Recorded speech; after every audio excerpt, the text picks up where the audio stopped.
আজকে এই ভিডিওর মাধ্যমে আপনাদেরকে দেখাবো একটি শার্টের একটি লং স্লিভ শার্টের কয়টি প্রসেস আছে, কি কি মেজারমেন্ট পয়েন্ট আছে এবং কোন কোন মেশিন দিয়ে এটি প্রসেস কমপ্লিট করা যায়। আপনারা যারা গার্মেন্টসে নতুন আসতে যাচ্ছেন তাদের জন্য মূলত এই ভিডিওটি। হয়তো সবে মাত্র ইন্টারমিডিয়েট পাস করেছেন, মনে করতেছেন যে গার্মেন্টসে কোয়ালিটি ডিপার্টমেন্টে চাকরি নেবেন বা যে কোনো ডিপার্টমেন্টেই চাকরি নিতে চাইলে আপনাকে অবশ্যই গার্মেন্টসের প্রসেস মেজারমেন্ট পয়েন্ট এবং কোন কোন মেশিনে সোয়িং করতে হয়, কোন কোন মেশিনে কোন কোন প্রসেস কমপ্লিট করতে হয়, এটি অবশ্যই আপনাদের জানার দরকার আছে। তো চলুন আমরা ভিডিওটি শুরু করি। তো আমার হাতে দেখতে পাচ্ছেন, আমার হাতে কিন্তু লং স্লিভ শার্ট দেখতে পাচ্ছেন। মানে হাফ স্লিভ শার্ট মানে স্লিভটা মানে ছোট, আর লং স্লিভ মানে লম্বা লং স্লিভ। এটাকে বলা হয় কলার। কলারের ঠিক নিচে আছে কলার ব্যান্ড। এটি হচ্ছে কলার পয়েন্ট। এই যে এটি হচ্ছে কলার পয়েন্ট। তারপরে এটা হলো কলারের নোজ। বলেন তো কলারের নোজ পয়েন্ট কোনটি? এটি অনেকেই অনেক সময় বলতে পারে না।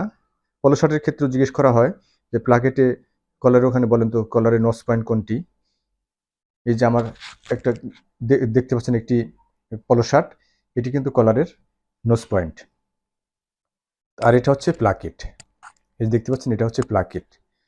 টি শার্টের সাথে এবং এটি মূলত পার্থক্য হলো যেখানে কলার আছে এবং প্লাকেট আছে আর টি শার্টে নাই। আমি গত ভিডিওতেই দেখিয়েছিলাম টি শার্টের কী কী পার্টস থাকে। যেটা বলতেছিলাম এটা হচ্ছে শোল্ডার পয়েন্ট, অ্যাক্রস শোল্ডার বলা হয়। এই যে দেখতে পাচ্ছেন আন্ডার আর্ম থেকে শুরু করে, স্লিপের আন্ডার আর্ম থেকে শুরু করে এক পাশ থেকে আরেক পাশে, এটা হচ্ছে চেস্ট উইথ। তারপরে এটা হচ্ছে বটম উইথ। তারপরে এই যে একটা শেপ দেখতে পাচ্ছেন, এটা হচ্ছে বটম উইথ থেকে সরাসরি টেপ ধরলে যে বাকি জায়গাটা থাকবে, এটা হলো টেল। শার্টের ক্ষেত্রে এটাকে বলা হয় টেল লেংথ। তারপরে এটি হচ্ছে প্লাকেট। আপার প্লাকেটে বাটন হোল থাকে আর লোয়ার প্লাকেটে বাটন থাকে, দেখুন এই যে, যাই হোক। তারপরে এটা হচ্ছে কাপ, স্লিপ কাপ, এটাকে কাপ বলা হয়। এর সাথে আর একটা পয়েন্ট আছে, সেটাকে বলা হয় স্লিপ গ্যাম্বল। এটিও জিজ্ঞেস করে অনেক সময় ইন্টারভিউ বোর্ডে, স্লিপ গ্যাম্বল কোনটি। এছাড়া ফ্রন্ট পার্ট আছে, ব্যাক পার্ট আছে। আরেকটি গুরুত্বপূর্ণ শার্টের পয়েন্ট আছে, সেটা হলো যে এমন একটি পার্টস আছে শার্টের, যে পার্টসটি ফ্রন্ট পার্ট, ব্যাক পার্ট, কলার, স্লিভের সাথে সংযুক্ত থাকে, এটি হচ্ছে ব্যাক ইয়োক। তো এটি হচ্ছে মূলত একটি শার্টের পয়েন্ট। এখন একটু আলোচনা করি একটি শার্টের মধ্যে কি কি মেজারমেন্ট পয়েন্ট আছে। এটা হলো collar length, collar point, collar height, across shoulder. Sleeve length দুইভাবে মেজারমেন্ট করে, একটা শোল্ডার পয়েন্ট থেকে, একটা সেন্টার ব্যাক থেকে। এই সেন্টার ব্যাক, এখান থেকে শোল্ডার আপনি টেপ ধরে নিতে পারেন, এখান থেকে এখানে শোল্ডার পয়েন্টে আসবেন, সেন্টার ব্যাক থেকে শোল্ডার পয়েন্টে আসবেন, তারপর আপনি স্লিভের একবারে বটম পর্যন্ত চলে যাবেন। অথবা অ্যাক্রস শোল্ডার মাপার পরে, মেজারমেন্ট করার পরে আপনি এটাকে হাফ করবেন। হাফ করার পরে যে যা থাকবে ওখান থেকে হাফ করার পরে শোল্ডার পয়েন্ট থেকে মেজারমেন্ট করবেন। এভাবেও শোল্ডার পয়েন্ট মেজারমেন্ট করা হয়।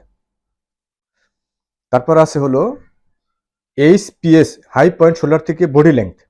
ফ্রন্ট বডি লেংথ আছে, আবার ব্যাক বডি লেংথও আছে, অনেক সময় দেখা যায়। তারপরে আছে আপনার হলো আর্ম হোল। আর্ম মানে বাহু, হোল তো হোলি, এই জন্য এটাকে আর্ম হোল বলা হয়। তারপরে এই যে কাপ লেংথ, কাপ হাইট। তারপরে এখানে গ্যাম্বল আছে, গ্যাম্বলের লেংথ দেওয়া থাকে, গ্যাম্বলের উইথ, ঠিক আছে। তো এগুলোই মূলত একটি শার্টের মেজারমেন্ট পয়েন্ট। আরেকটা জিনিস, এখানে সাইজ লেভেল থাকে শার্টের, এখানে ব্র্যান্ড লেভেলও থাকে। ব্র্যান্ড লেভেল হলো একবারে কোম্পানির নাম থাকে বা ব্র্যান্ড থাকে, সেটা হচ্ছে ব্র্যান্ড লেভেল। সাইজ তো সাইজই। তারপরে একটা পয়েন্ট আছে, সেটা হচ্ছে গুরুত্বপূর্ণ শার্টের একটি, এই যে কেয়ার লেভেল, মানে কেয়ার ইনস্ট্রাকশন। গার্মেন্টসের একটা কেয়ার লেভেল থাকে, সেখানে একটি গার্মেন্টস কীভাবে ইনস্ট্রাকশন নিতে হবে আর কেয়ার নিতে হবে, যত্ন নিতে হবে, তার একটা স্যাম্পল দেওয়া থাকে। তো অন্য একটি ভিডিওতে আমি গার্মেন্টসের কেয়ার ইনস্ট্রাকশন কেন ব্যবহার করা হয় তার বিস্তারিত ভিডিও আমি আলোচনা করব, আপনারা দেখে নিন। তো আমাদের দেশের প্রেক্ষাপটে বলতেছি, বাংলাদেশে এটা কিন্তু ব্যবহার নাই বলেই চলে। অর্থাৎ কাস্টমাররা একটা গার্মেন্টস বাজার থেকে ক্রয় করার পরে এটার মধ্যে কি লেখা আছে আমরা দেখি না, কিন্তু বিদেশে কিন্তু এটি প্রতিটি কাস্টমারই ক্রয় করার সময় এটি দেখে থাকে।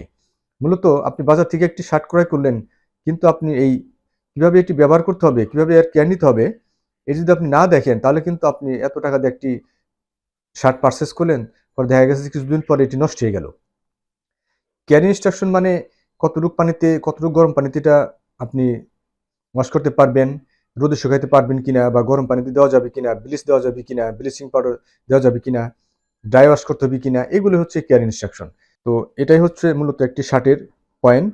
আর আরেকটা জিনিস, এখানে কিন্তু আপনার থাকে, এই যে ফেব্রিকটা আছে না, এই ফেব্রিকটার কম্পোজিশন, অর্থাৎ কম্পোজিশনটা কি, এই ফেব্রিক কত পার্সেন্ট পলিস্টার, কত পার্সেন্ট কটন দিয়ে তৈরি, এটাই হচ্ছে ফেব্রিকের কম্পোজিশন। আমি অন্য একটি ভিডিওতে আলোচনা করব ফেব্রিকের নাম কি, কোন ফেব্রিক কি বৈশিষ্ট্য আছে, কোন বৈশিষ্ট্য থাকলে এটি কোন ফেব্রিক হয়, অন্য একটি ভিডিওতে আলোচনা করব। এই ভিডিওটি মূলত যারা নতুন গার্মেন্টসে আসতে চাচ্ছেন তাদের জন্য, আর যারা পুরাতন আছেন তারা তো আসেনি, যারা জানেন তো, যারা জানেনি। যাই হোক, আজকে আলোচনা এই পর্যন্তই। সবাইকে ধন্যবাদ।